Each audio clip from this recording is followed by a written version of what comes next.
आसिफ जावेद हैं, private company के worker थे, उन्होंने लाहौर हाई कोर्ट के सामने ही अपने आप को आग लगा ली है।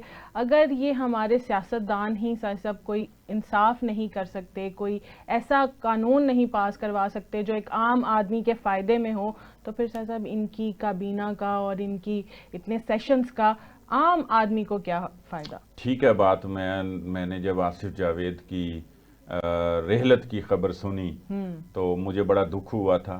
और आसिफ जावेद की उससे पहले मैं आपको बताऊं, हम यहाँ खबरों में रहते हैं। हाँ। और पाकिस्तान की इतनी बड़ी आबादी है और इतने उनके मसाइल हैं और उनके इतने पुराने पुराने केस हैं जिसमें उनकी कोई सुनवाई नहीं हो रही और सुनवाई भी नहीं हो रही अदालतों में।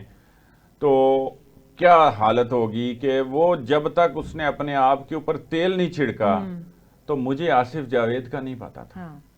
और आम आवाम को भी नहीं पता होगा यकीनन आसिफ जावेद का कि वो किस तरह के किन मसाइल का शिकार है। 10 साल और एक इतनी बड़ी मल्टीनेशनल कंपनी में वो काम करता था, उसका यहाँ नाम नहीं ले सकते, ये तो हमारा हाल है कि वो इश्तिहारी पार्टी है।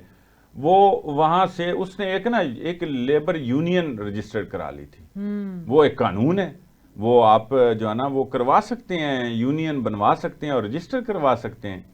उसने वो करवाई तो कंपनी ने उसको जो है ना 4-5 साल की सर्विस के बाद फारिग कर दिया। सही। वो चूंकि वो एक काम कर रहा था अपने अपनी लेबर के और अपने जैसे बाकी लोगों के लिए, उनके हुकूक जो हैं वो जो हुकूमत देती है, जो इदारे बने हुए हैं लेबर के, तो वो उसको कंपनी ने निकाल दिया। वो चला गया NIRC में और वहाँ 4 साल केस लड़ता रहा। 4 साल के बाद चूंकि वो किसी भी तरह से मुमकिन नहीं था कि उसके हक में केस ना आता, वो हक पे था।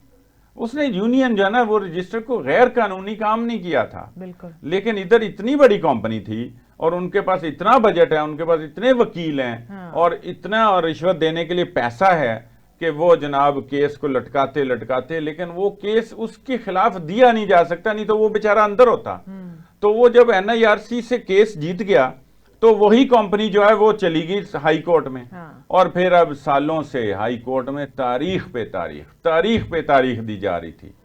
ये है हाल। और वो कंपनी मुझे डर ना हो कि मेरे ऊपर कोई तौहीन अदालत लग जाएगी तो मैं ये बात करूं कि उसकी जो है ना तारीख पे तारीख क्यों दी जा रही थी, उसके इवज क्या लिया जा रहा था।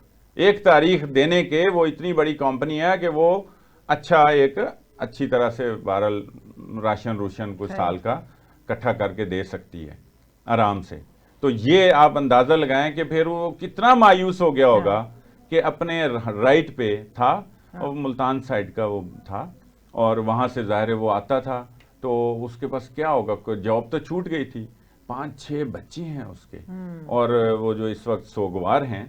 और जनाब उसने जब तेल छिड़का, कितना दिल बर्दाश्त हो गया। उसके बाद जब तेल छिड़का तो हमारी जो हाई कोर्ट की इंतजामिया है बशमूल चीफ जस्टिस, जो इस वक्त खातून है वहाँ पे चीफ जस्टिस, उन्होंने फिर ये एक सिक्योरिटी बढ़ाने का फैसला किया